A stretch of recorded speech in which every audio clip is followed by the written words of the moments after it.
Welcome to Connecting with Coincidence.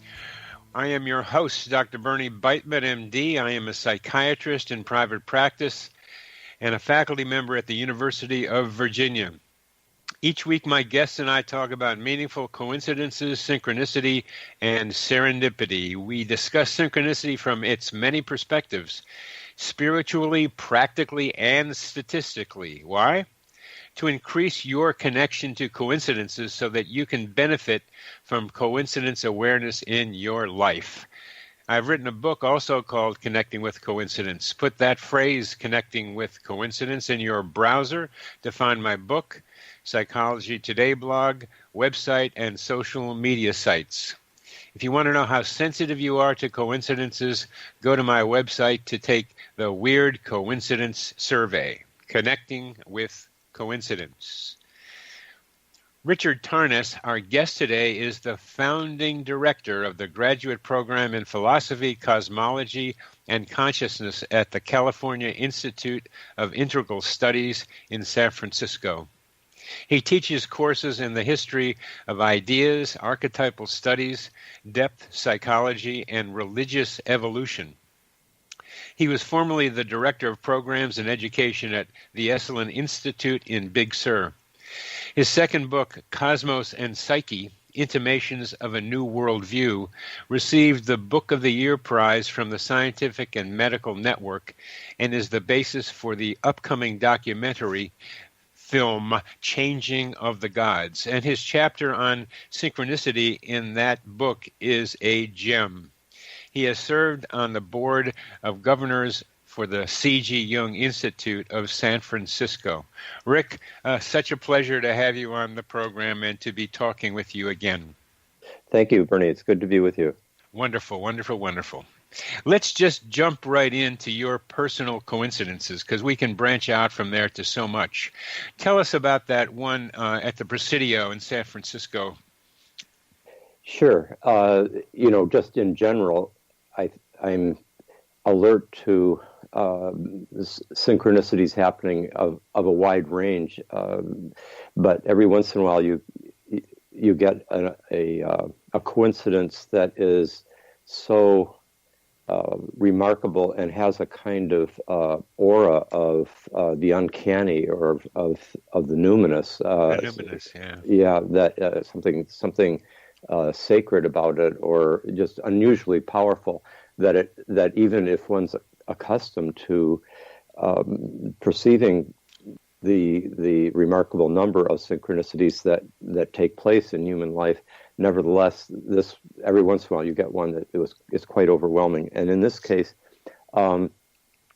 this happened in relationship to the death of one of my closest friends, and I might point out that the more powerful kinds of synchronicities often seem to occur around deaths and births and major threshold experiences in life.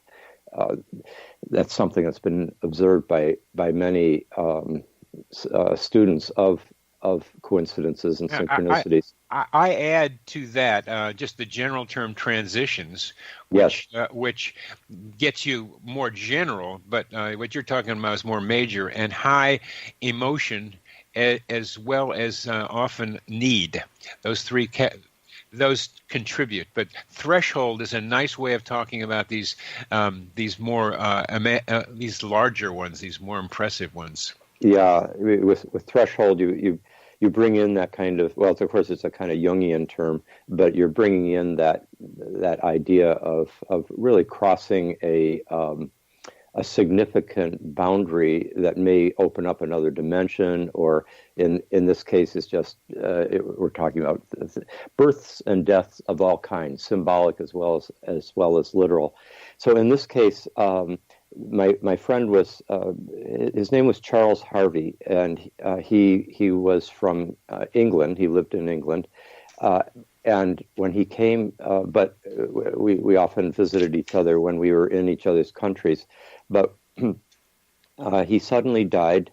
Interestingly, he died right on my 50th birthday.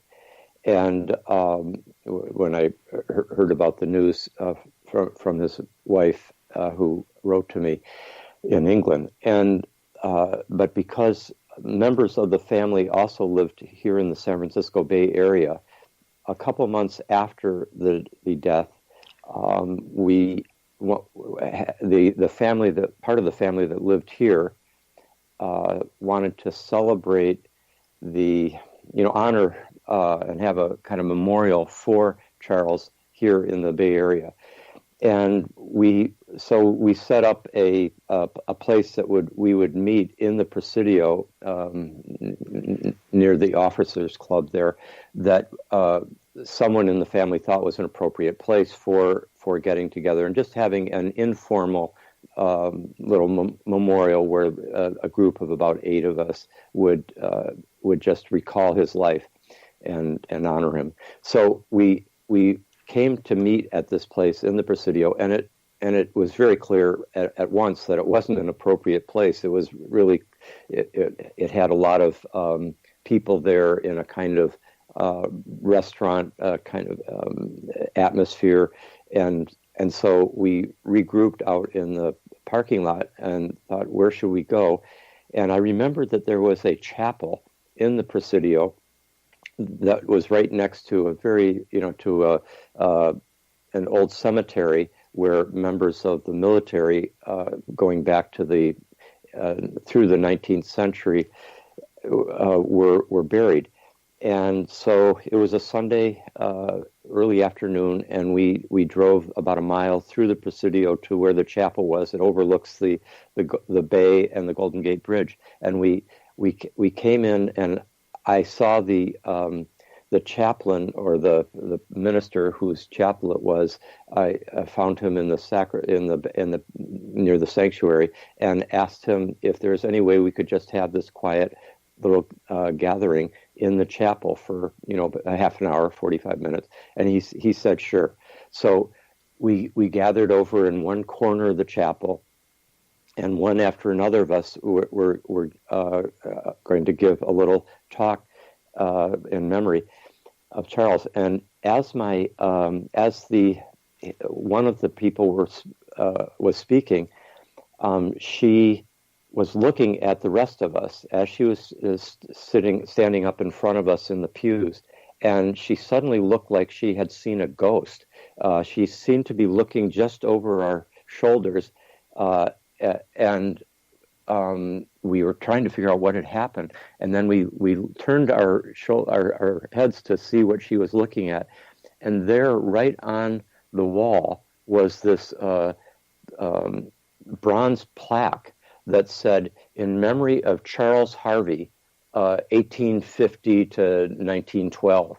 I don't remember the exact years, but it was from going back to the 19th century, and it was a major a member of the military with the exact same name, who just happened to have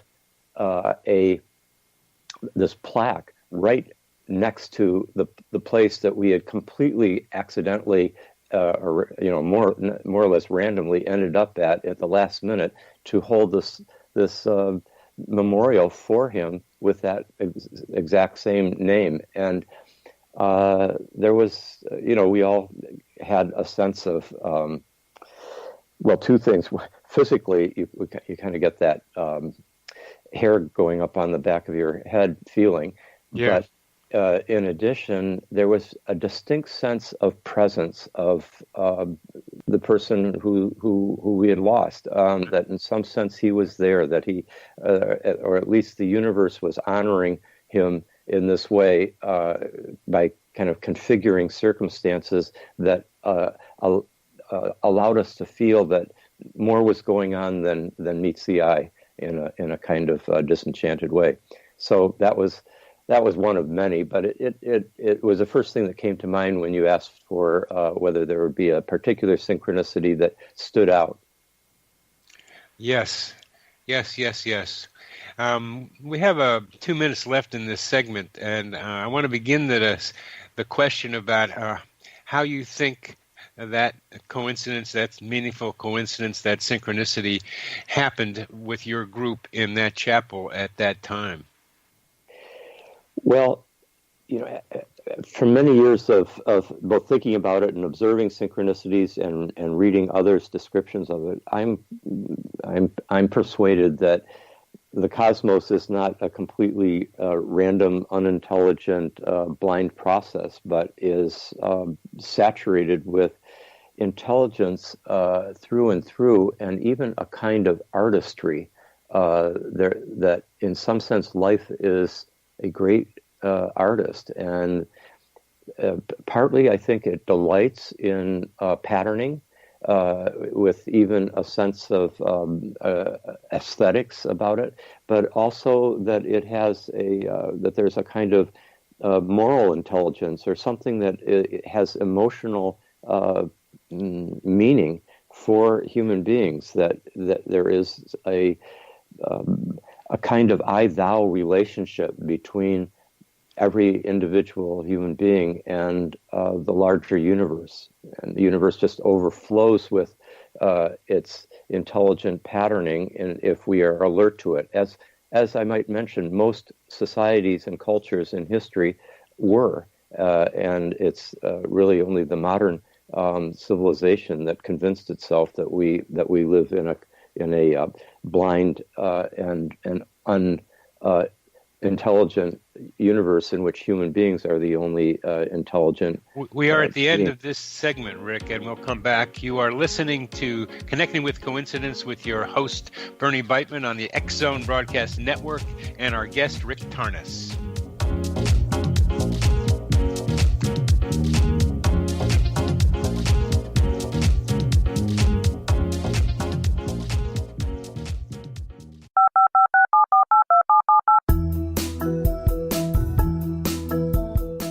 Did you know that when you're on the road with limited data or Wi-Fi, you can still listen to the X-Zone Radio Show with Rob McConnell, The Science of Magic with Gwilda Wiyaka, X-1, Dimension X, Space Patrol, and every minute of the X-Zone Broadcast Network by calling 213-401-0080, courtesy of Audio Now. No smartphone, app, or internet needed. It saves your data plan, and it's free if you have unlimited minutes. Call 213-401-0080 to listen on any phone, anytime, anywhere. Remember 213-401-0080 for the best of the paranormal, parapsychology, and sci-fi radio programming anywhere, 24/7, 365. Gwilda Wiyaka's latest book, The Science of Magic, Book of Mysteries, Volume 1, is the first book in a series based on her writings that open every episode of the Science of Magic radio show. Drawing on the subject matter of each guest, and armed with over 40 years' experience in shamanism, 35 years in alternative health, and degrees in psychology and religious studies, Gwilda introduces relevant and leading-edge information that supports spiritual evolution and personal empowerment. Rich with wisdom and inspirational quotes packaged in digestible segments, this is a book that will pull you from cover to cover. It will also serve as a daily inspirational reading for years to come. The Science of Magic Book of Mysteries, Volume 1 is available at our website, tsompublications.com, amazon.com, and wherever fine books are sold. Back in Victorian England, a famous theologian posed a perplexing riddle. Why are the two top personalities in the Bible tagged with the numbers 7 and 11? Academics agree the answer is found in the stunning discovery of a hitherto secret Bible structure explained in a new book called The Genesis Grid. The discovery is so simple that preschool children could illustrate it. Certain claims are hugely controversial and may offend some, but at the X-Zone, we've studied this awesome new book and agree with one expert, and I quote, "These discoveries appear to be beyond coincidence." So who or what hid this wonderful pattern in the Bible, and what might they do next? Find out more, X-Zone Nation, and read reviews on www.genesisgrid.co.uk. That's www.genesisgrid.co.uk.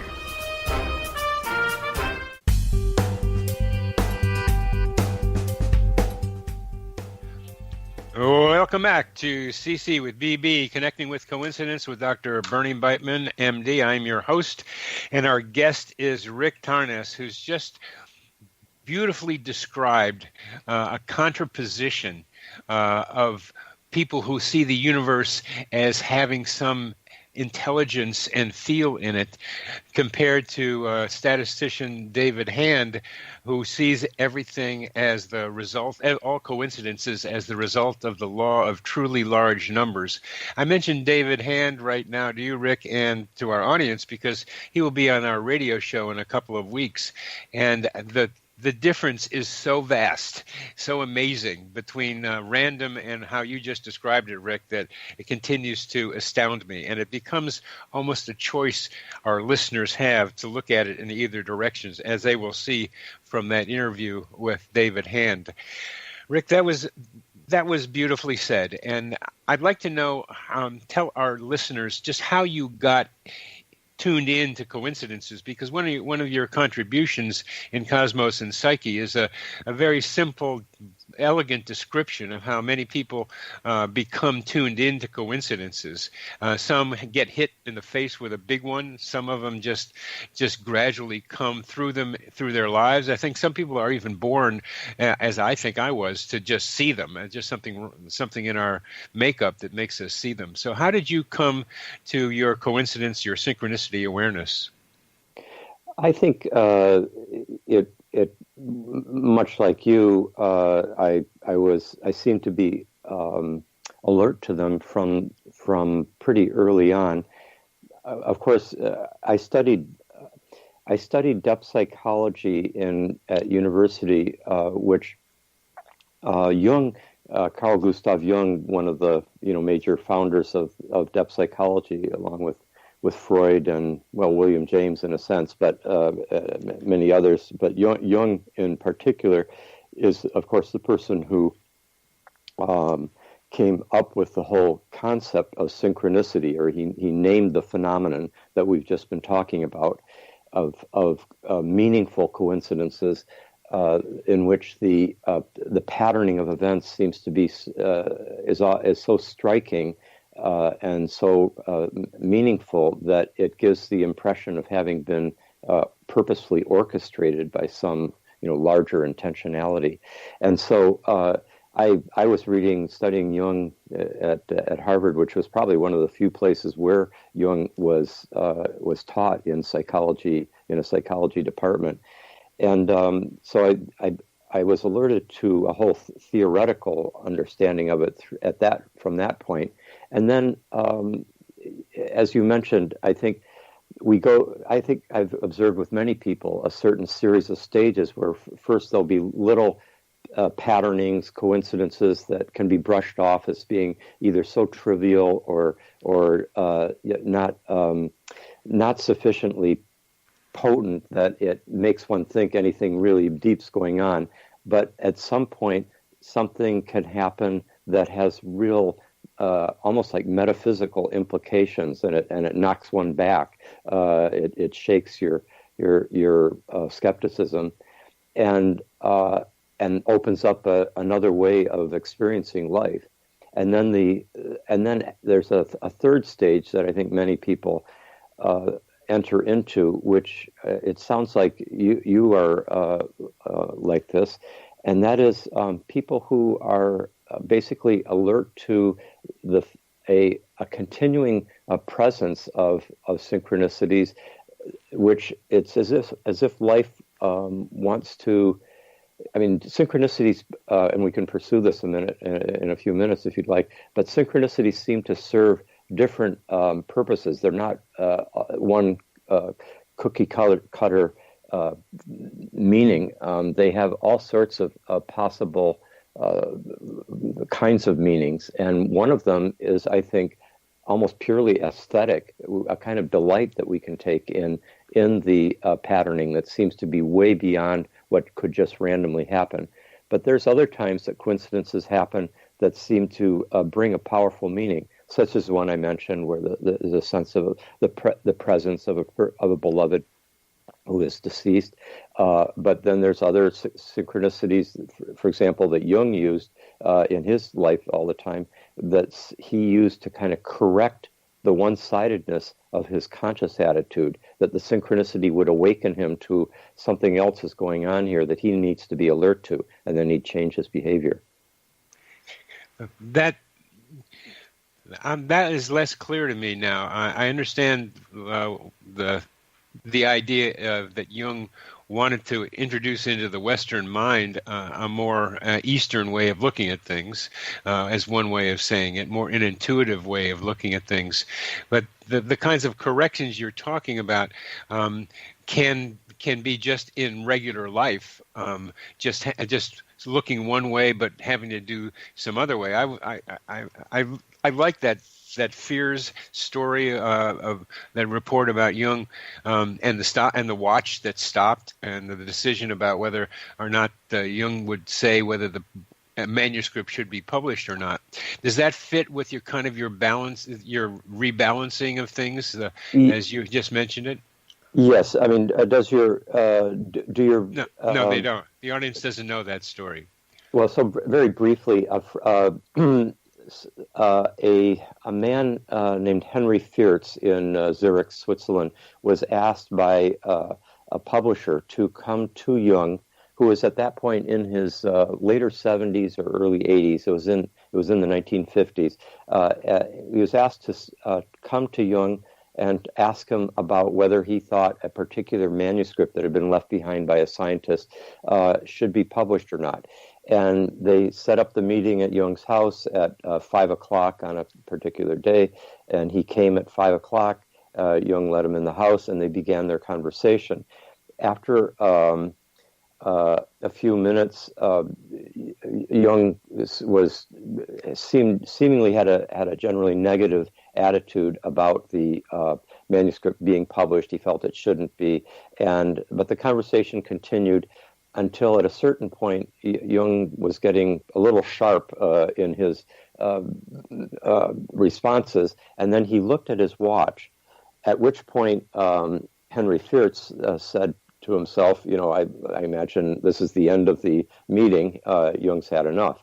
But instead, a puzzled look came over Jung's face, and he said, "What time do you have?" And he said, 5:35, and he said, "And what time did we start our meeting?" And Henry said, 5 o'clock, as we had decided. He said, "Well, my clock says 5 after 5. Yours is correct, and my watch is wrong. Let's start this meeting over." He said, "My watch has actually just been thoroughly gone over by a Swiss repairman who really knows what he's doing, sure. And should be working perfectly. My watch is wrong. Yours is correct. Let's start this discussion over again." And they then started over, and Jung saw the whole issue from a different perspective and decided indeed that the book should be published. Now, what Jung was basically doing there is he saw immediately that there was a parallel between the stoppage of his watch and a kind of malfunction of his timepiece, and a stoppage and a malfunction in his thinking, that both of those coincided just a few minutes after the beginning of the meeting. And he took that as an indication that he needed to kind of wake up to this flaw in his thinking, or this. He used the external coincidence, which is not an overwhelming coincidence by any means, but apparently people who knew him said he was constantly alert, much in the way a shaman is in a tribal society, or Chinese sages who paid attention to the I Ching were just very attentive to such patternings as a way of getting a message from the whole to the part, and the part being Jung's narrow consciousness, and for him to wake up to the fact that something bigger is going on here. So he saw the patterning. He could read symbolic parallels like that, the way other people read a newspaper, but he did more than that. He used the coincidence as a wake-up call to realizing a certain limitation in how he was thinking about things at that moment. That message of the whole to the part, it's a great line. It's a great way of thinking about it. And coincidences are a way of describing, or synchronicity was another definition he had, was things falling together in time, events falling together in time. That what he described as the Chinese way of looking at things, things are all of a whole at any one moment. That's right.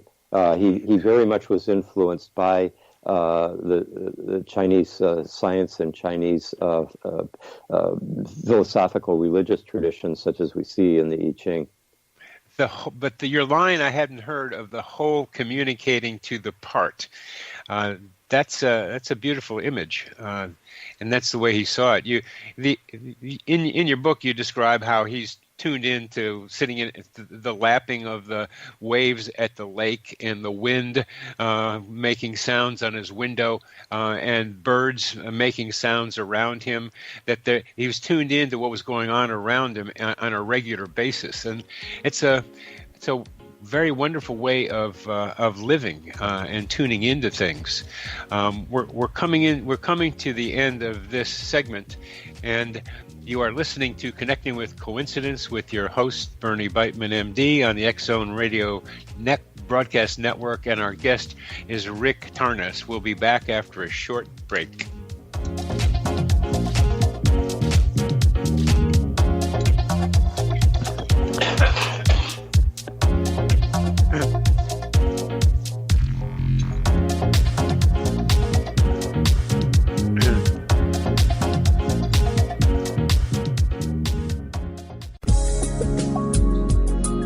Broadcast studios in Hamilton, Ontario, Canada, to the world and beyond. You're watching the X-Zone Broadcast Network, www.xzbn.net.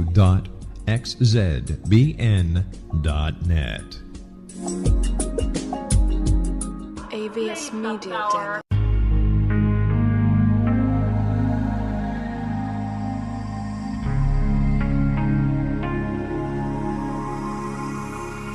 The scientist and the mystic have been on an age-old, relentless search with one thing in common. They seek truth. Their paths converge in the 40,000-year-old practice of shamanism, an ancient science delving to the quantum level of life, facilitating healing, manifestation, and evolution.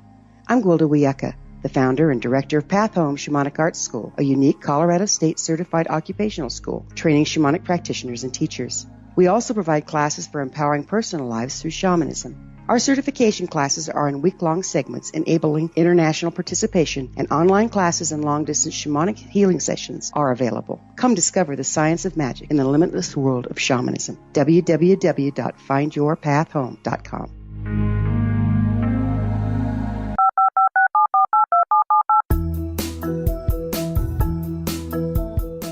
Did you know that when you're on the road with limited data or Wi-Fi, you can still listen to the X-Zone Radio Show with Rob McConnell, The Science of Magic with Gwilda Wiyaka, X-1, Dimension X, Space Patrol, and every minute of the X-Zone Broadcast Network by calling 213-401-0080, courtesy of Audio Now.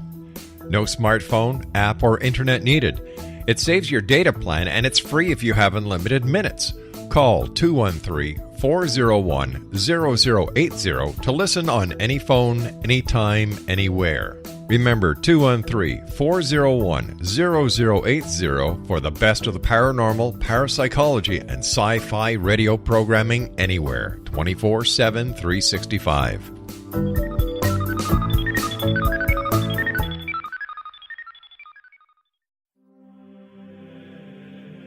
Rob McConnell here, presenting an overview for Nicholas Paul Jennings, author of a fascinating book, Amen.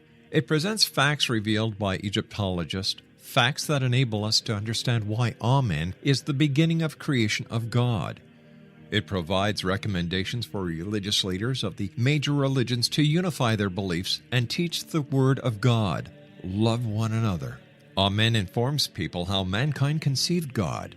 It was the Egyptians that developed the concepts of a soul, a hereafter, and Son of God. And finally, after the worship of many gods, they conceived the belief in one universal God, the maker of all there is. For more information, visit www.futureofgodamen.com. That's www.futureofgodamen.com.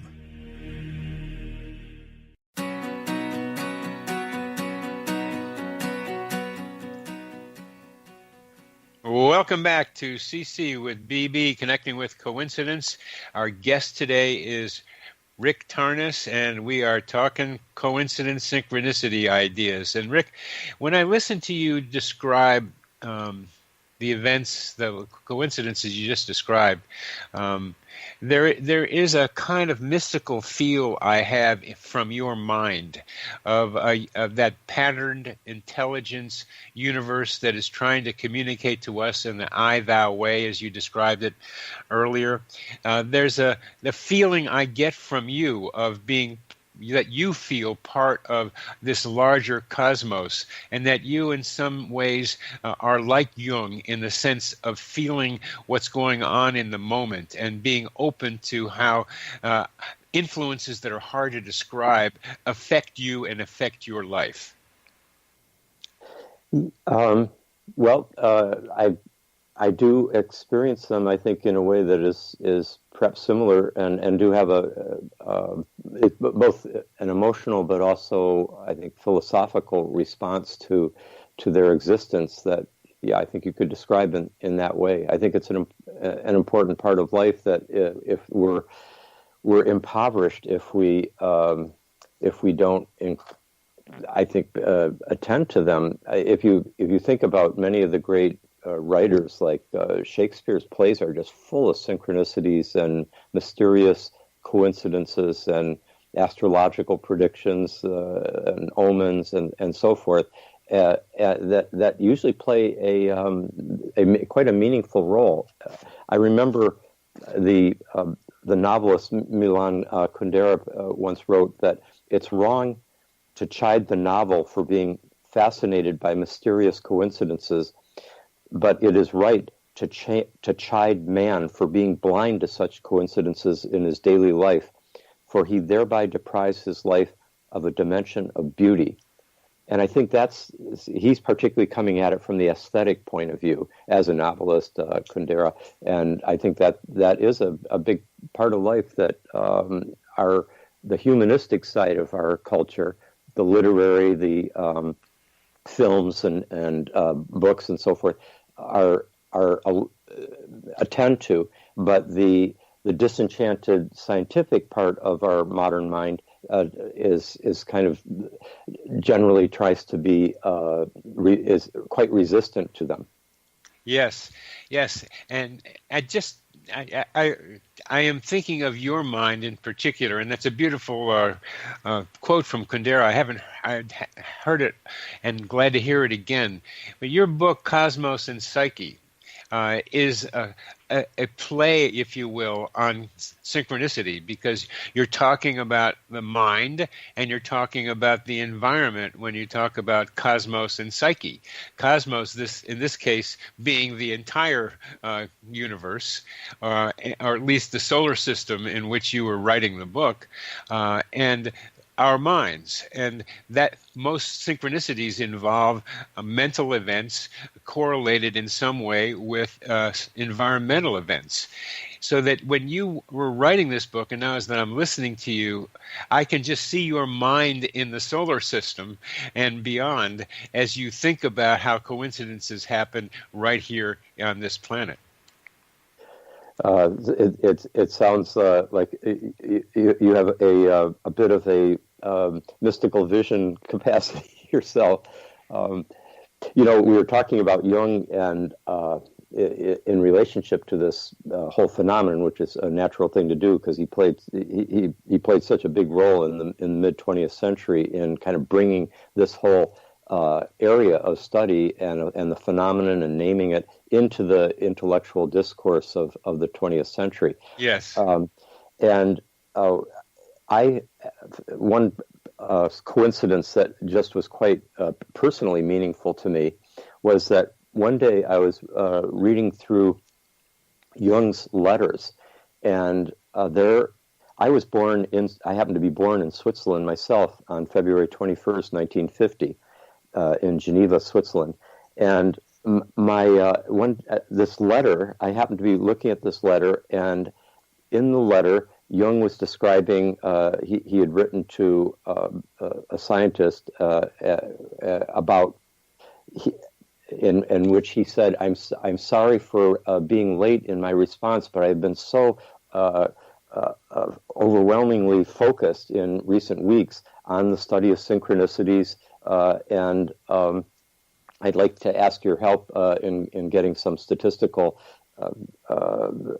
counsel on how to assess some of these. And I then look at the date that he was writing this, and it was February 21st, 1950, the day I was born. And of course, he's writing it in Switzerland too. He's a Swiss. He's there in Zurich. So that's good. That's good. That's good. What did that do to you? Oh, it just was this, again, that same feeling of we live in a universe in which, as Shakespeare said, there are more things in heaven and earth than are dreamt of in our philosophy. It's a universe of that's just very deep. Nietzsche said, "The world is deep, deeper than day can comprehend." By which I think he meant that the usual day consciousness of the skeptical reason, skeptical rationality, only gets half the world, but the other half is night. There's day and night, the solar and the lunar, and we need both halves. We need to take in the fact that there's we are embedded in an unfolding mystery. I'm going to tell you a coincidence because you brought up night and day this way, and I want to play with it. One that happened to me. Right. I met a young woman at dance. I go to dance, a kind of a spontaneous, do what you want kind of dance, 2 or 3 times a week. And she said that she came up to me after we had danced for a while and said, I liked your energy. And she gave me her card because she wanted me to tell her when the other dance events were going to take place. She didn't know about the other ones. And I told her, and then she communicated back and invited me to something, but I didn't go to that. I just didn't want to continue that relationship particularly. But while we were talking when we first met, I was describing the dance that she didn't go to, which took place on Friday night and Sunday morning. And I was trying to describe the difference between Friday night and Sunday morning. And she said, "Oh, yeah, it's the difference between night and day." And because the Friday night is at night and the Sunday one is in the morning. So and light streams in on Sunday morning, and Friday night it's all internal lit and it's kind of dark. And it's a very different atmosphere. And the reason I partly bring this up is because I was referred to a Chinese medicine person, and because I wanted a little help from a Chinese person, and turned out that was her father. And it was that coincidence just stuck in my mind as something that I didn't understand.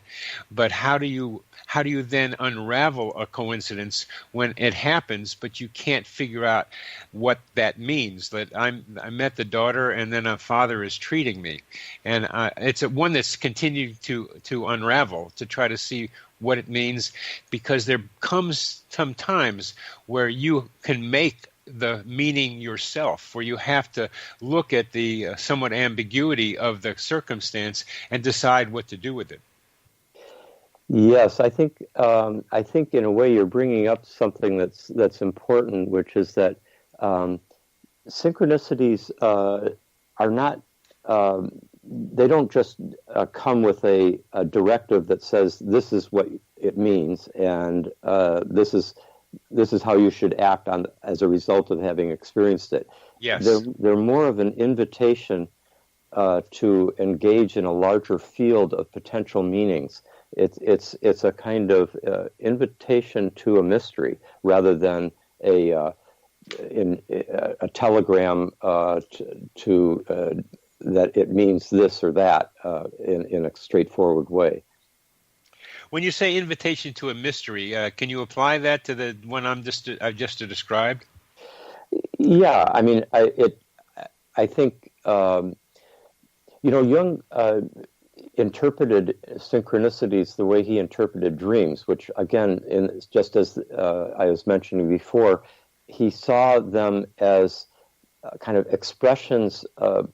I put it in that they're expressions of meaning from the whole to the part, yes. That is to our consciousness. But one could also, the way he would have put it is from the unconscious to the conscious. But the unconscious for him didn't stop just inside the skull of each individual.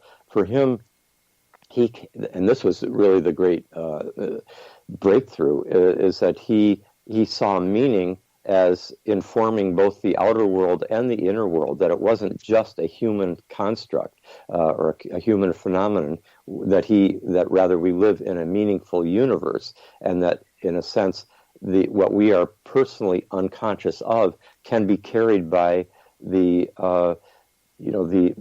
outside event that takes place, the watch that stops, the golden scarab that flies in the window, the insect right at the moment that the woman's having the famous dream about the golden scarab, that this insect comes in the window right at that moment. And we're coming to the end of this segment too, and that connection between inner and outer and what Jung did for the world, I think we can get to next time. You are listening to Connecting with Coincidence with your host Bernie Beitman on the X Zone Broadcast Network with our great guest Rick Tarnas.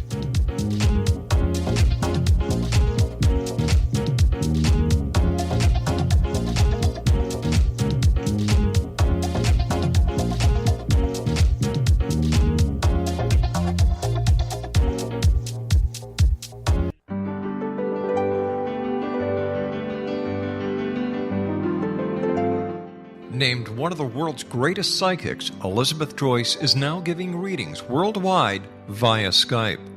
Elizabeth Joyce is recognized for her clairvoyant ability to help find missing persons, her analysis of dreams, past life regression work, mediumship, and her accurate predictions. Elizabeth has been a frequent guest on the X Zone radio show with yours truly, Rob McConnell, now for several years. For an appointment with Elizabeth Joyce, call 201-934-8986 or Skype at elizabeth.joyce. And for more information, you can always visit Elizabeth Joyce online at www.new-visions.com.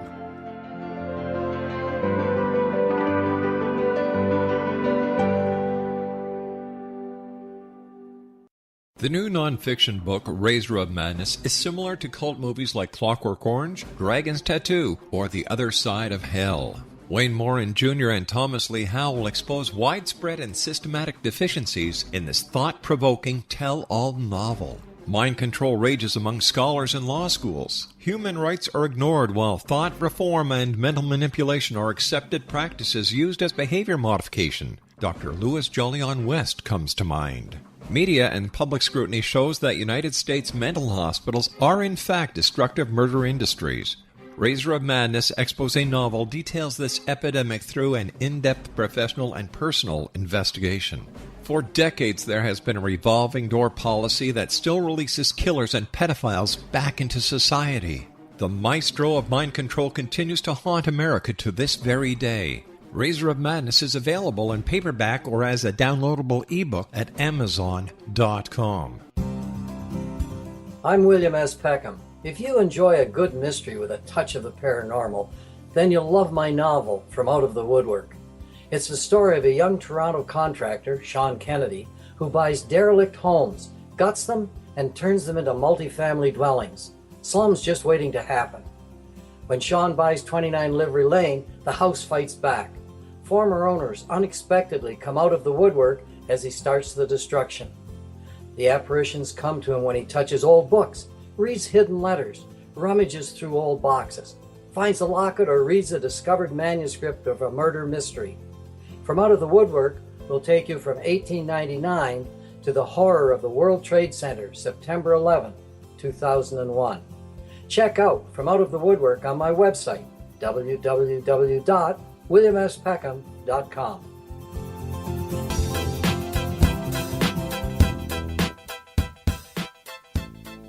Welcome back to CC with BB, Connecting with Coincidence with Dr. Bernie Beitman, MD, and our guest today is Rick Tarnas, and we're going cosmos on this. Cosmos and Psyche, we're getting out into the broad universe and putting our minds out there with Rick, who's there and helping me get there again, and it's a pleasure being out there with you, Rick. So, but what let's talk about Jung some more and his effect on Western consciousness, as you have described and written about. How did he bring discourse of synchronicity into the general public, and what's your understanding of his concept of psychological transformation and the psychology of religious experience, particularly with your understanding of the evolution of religion? Well, I think in general, we could say about Jung's attitude towards synchronicities is that he started observing these pretty early in his adult life as actually, as he said, he grew up in a culture in a part of Switzerland that was more rural and was already open to a kind of enchanted view of nature, clocks stopping at the time of a person's death, or many birds landing on that person's home, that kind of thing. That was just part of the folk culture that he grew up with.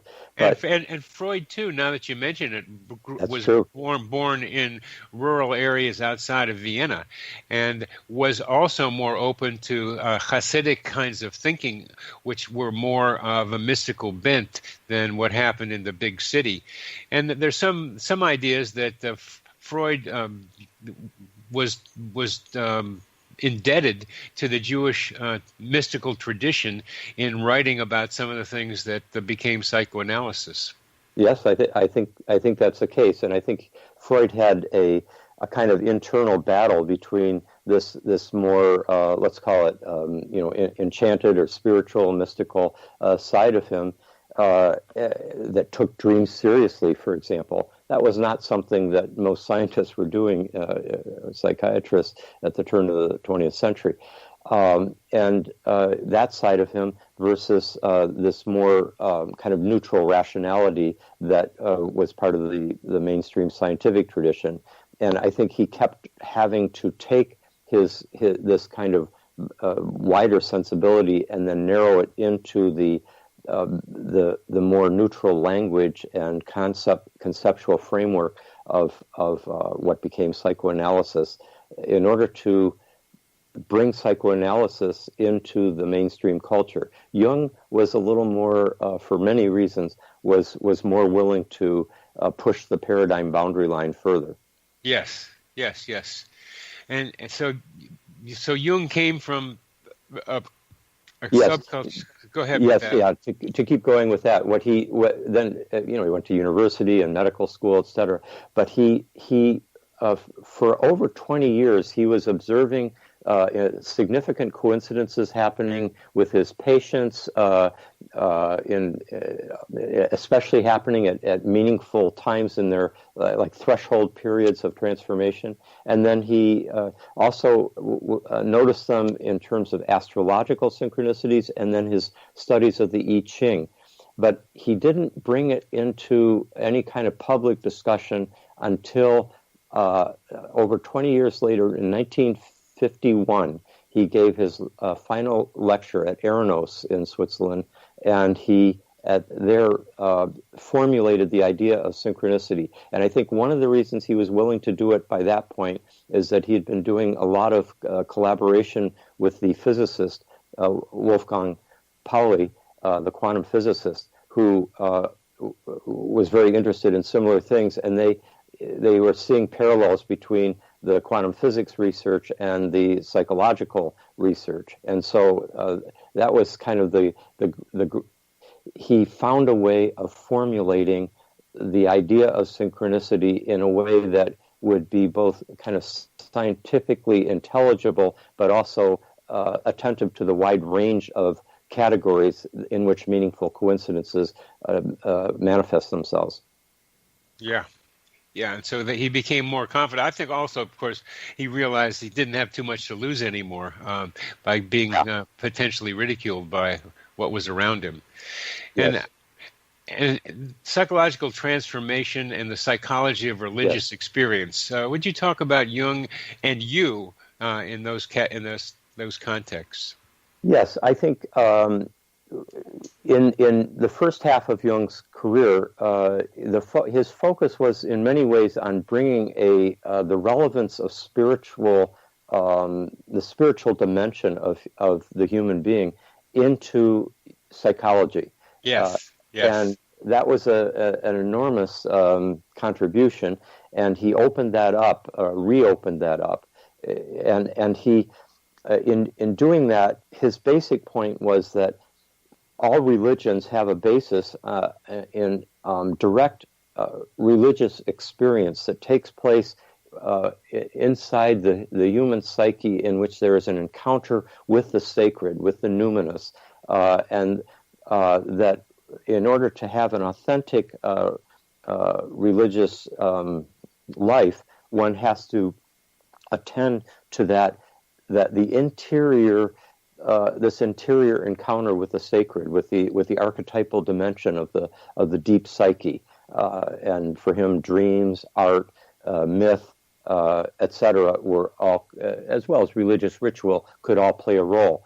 But then, as he integrated the phenomenon of synchronicities into his understanding, he really brought about a kind of radical transformation in what he saw as the psychology of religion, namely that it wasn't just the inner psyche that was supporting, that was the container for religious experience, but the whole world, all of nature, was now seen as saturated with meaning, and that was and supporting the process of religious transformation within the individual. That we don't live inside like skin encapsulated egos, as Alan Watts put it, but rather we are embedded in larger fields of meaning that pervade the natural world around us and the cosmos itself. And so at that point, in a sense, he's opening up spirituality to a kind of ecological, cosmological whole, rather than have it be limited to just its man and God, as it used to be said in that kind of masculine patriarchal way, that it's all about just those two beings, instead of this much more global and I think generous spiritual vision. We only have about 3 minutes left, and I've come to believe that synchronicity awareness can be a spiritual path. And by that I mean is seeing what you just described, that the world is filled with meaning, that when we're walking around, there are what we might call symbols all around us, and that have meaning, that often have meaning for us. You can overdo that to self-aggrandizement or paranoia, if you will. But if you can find a neutral median where you can see that things around us are in a way talking with us, involved with us, trying to maybe have something to do with us to please us aesthetically, as you described. There's so much fun. There's so much playfulness in coincidences sometimes. Sometimes I have to say, what are you guys doing? Well, how come this is well, what you doing with this? And another person on the show says, yeah, they're very funny, these guys out there, however you animate it. It's all all like play and to potential enjoyment, and being able to tune into that. You can't do that all the time. Sometimes you have to drive your car. Sometimes you have to eat what you're eating. Sometimes you have to take care of your children or relate to somebody directly. But how does one, in this last couple of minutes we have, go back and forth to being able to be tuned in and then also do regular five sensory reality? Well, I think it's a matter of being able to hold the multiplicity of our human faculties in play all the time, and be able to kind of skillfully move between these different modes. It's a balancing act. It's a capacity to hold the tension of opposites, as Jung would say. I think to not be open to them is a kind of intellectual blindness and an impoverishment of life. You were bringing up the evolution of religion, and I think you can see that if we go way back, that all societies, all cultures that we know of, were essentially synchronistic cultures. They lived in a world in which this kind of patterning was pervaded all of nature. It's called participation mystique. It was a mystical participation in life. And then that got concentrated with the great axial religions, say, like Judaism and we only have about 20 seconds left. Oh my goodness! Yes, okay. Oh my goodness, that's right. Today, just to finish off, today I think we're coming back to a recognition that we live in a much more mysterious universe than the mainstream modern mind accounted for, and we can be grateful for that opening. Yes, and you're very much helping with that. Thank you very much, Rick. It's been a great pleasure having you and listening to you. You've been listening to Connecting with Coincidence on the X Zone Broadcast Network.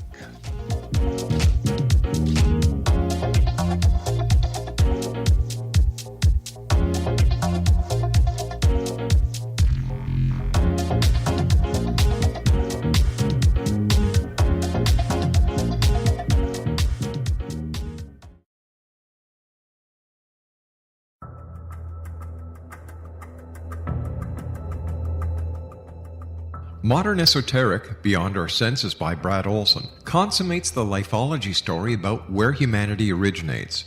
It is the lost continents, the primitive wisdom, the mythos of creation, and the rethinking of ancient history as we are taught in academia. There is much more to the story than what we have been told.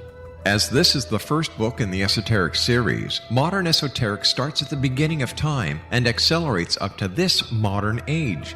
Future Esoteric is book 2 in the series and takes a forward-looking position ahead of today with an open and honest examination of the ET issue and various unexplained phenomena.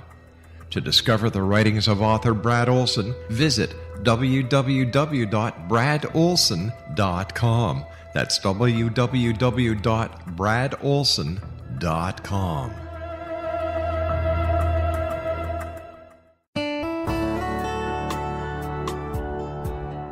Are you or is someone you know struggling with addictions, depression, anxiety, relationships, low self-esteem, lack of confidence, grief, success, and prosperity? Do you know that your subconscious belief plays a big role in the outcome of your hard work? We can help you permanently change the beliefs that may be the reason for your struggles and failures. We care about getting you the return on your investment and the results you are looking for. We can help you be free of the limitations of your past and in realizing your highest potential. We work with people by phone and Skype. For more information, visit us at www.ritasoman.com. That's www.ritasoman.com.